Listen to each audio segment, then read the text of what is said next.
Your cat chose you. Out of every blanket in the house, every throw pillow, every pile of laundry you've been meaning to fold for 3 weeks, they walked across all of it, climbed directly onto your lap, and began pressing their paws into your legs with the focused intensity of someone making artisan sourdough, and you just sat there, didn't move, didn't breathe wrong, because somehow, in that moment, being used as a surface felt like an honor. Most people call it cute. A solid percentage call it slightly painful, especially when the claws get involved. But almost nobody asks why a fully grown cat who has clearly evolved past needing milk performs this very specific motion on your body with such complete commitment. The answer starts before they were even your cat. And it is more emotionally loaded than you'd expect.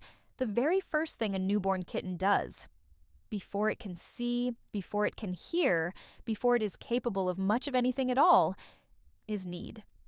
Those tiny paws press rhythmically against their mother's belly to stimulate milk flow. It's not something they learn, there's no practice round. The moment they contact something soft, the behavior just switches on automatically. And every time it works, the kitten's brain is flooded. Warmth, milk, their mother's scent, her pheromones, all of it tied directly to the physical motion of pushing those paws in and out. Neurological research shows that behaviors repeated during early life carve lasting pathways into a developing brain. The association gets embedded at a foundational level. Kneading equals safety, nourishment, comfort, the best feeling in the world. That wiring doesn't dissolve after weaning. It just sits there, dormant, waiting. So when your adult cat climbs onto your lap and gets to work, they're not confused about what you are. Their nervous system retrieved one of its oldest emotional memories and is replaying it at full volume, and it is very committed to the experience. Here's where the chemistry gets wild. The physical act of kneading triggers a dopamine release in your cat's brain. Dopamine, the reward chemical behind basically every pleasurable behavior in mammals. It doesn't just make something feel good once, it motivates the animal to repeat the behavior. More kneading means more dopamine, which means more kneading. Your cat is running a self-soothing loop, and you happen to be the delivery mechanism. This also explains what happens at the stranger end of the kneading spectrum. Cats who knead excessively for unusually long stretches on random objects with an urgency that reads less like contentment and more like something else entirely might be using the behavior as a compulsive coping mechanism. The motion that normally brings comfort can tip into anxiety if the underlying stress is high enough. Same way humans fidget when overwhelmed, except with significantly more paw involvement. If your cat's kneading suddenly has a deadline energy to it, that's worth noticing. Now here's something about cats as a species that I find completely wonderful. Cats are neotenic. Domestication essentially froze a suite of their behaviors permanently at the kitten stage. Adult wildcats do not meow at each other. They don't find other adults to knead on. These are kitten behaviors, directed at mothers, and at mothers only. Domestic cats, though, do all of it toward humans. The meowing, the kneading, the slow blink requests for attention, behaviors that in the wild only exist inside one very specific relationship.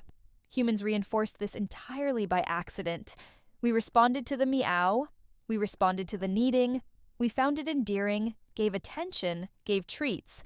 The cats who directed kitten behaviors at people got more resources and more warmth. That got selected for over generations.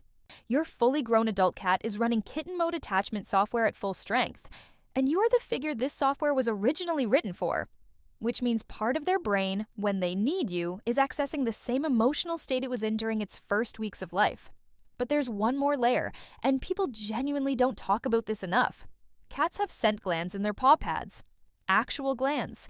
And kneading activates them.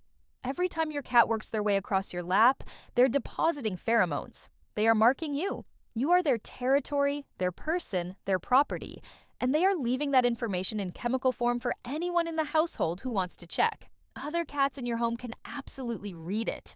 This is the same drive that makes them rub their face against door frames and your ankles and every corner of furniture they've decided belongs to them.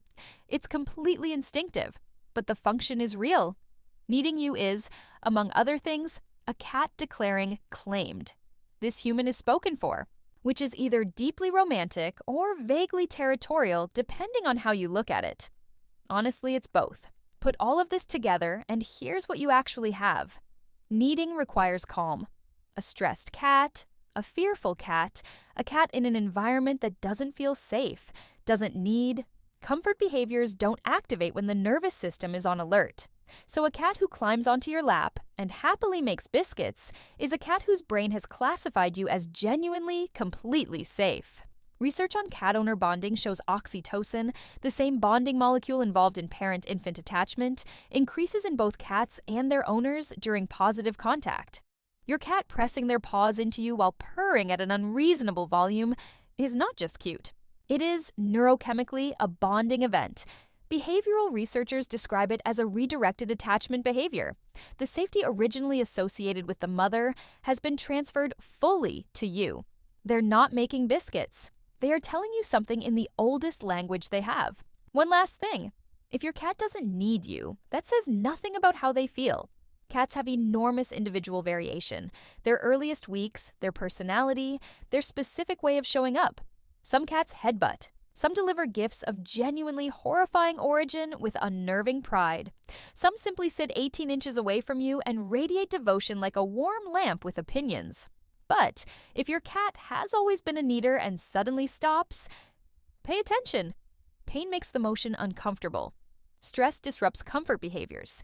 In senior cats, cognitive changes can quietly dismantle patterns that have existed their whole lives. Your cat has no words. A shift in behavior is the only way they can flag something. So, the next time your cat settles onto your lap and begins their work with absolute focus and no apologies for the claw situation, remember what is actually happening. Their brain is replaying one of its first memories of safety. Their paws are marking you as theirs. Their nervous system is calm enough to access something built into them before they even open their eyes. They chose you. Out of every soft surface in the house, you. And honestly, that's not weird. That's everything. Subscribe if this made you look at your little baker differently. And tell me in the comments, does your cat need you? And do they have that very specific focused expression while doing it? Because I need more examples in my life right away.